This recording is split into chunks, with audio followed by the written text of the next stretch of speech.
As promised, I mentioned I'd give you all a little more insight on how Just Drive came to be.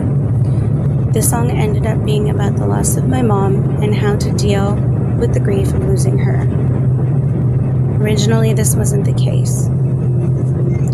In 2023, after I wrote Born to Ride in memory of Denham Bradshaw, Just Drive came about. I was so moved by Denham's story that I was in a state of continuum and wanting to write another song about his sudden passing. But I also wanted to write it from one of his loved ones' perspectives. Though these were the song's origins, it ultimately was written for a different purpose before I even knew it would be.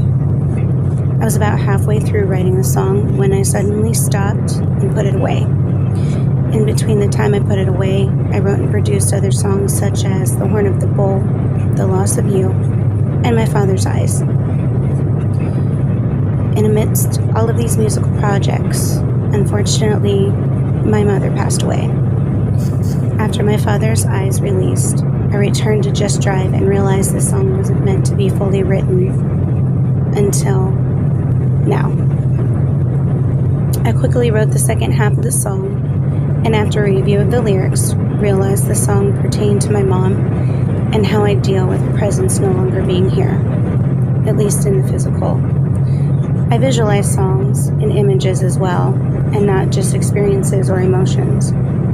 When I sing the lyrics and hear the melody, my mind goes to a desert, specifically Arizona, though I've never been there, and I am seated on a painted horse alone, having traveled miles with many more to go, and the sadness of no longer having my mom to see, hug, or talk to, feeling as desolate as the desert does.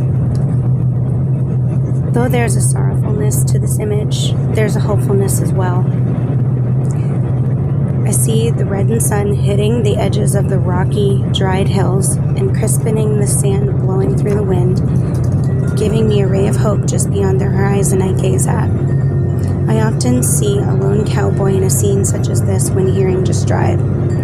This ray of hope or light the sun brings is the same feeling I get in my waking life, as I'm not sure where the miles will lead me since my mom had to go away, but I have to keep the faith and realize things happen for a reason, and if God brought me to it, He'll bring me through it.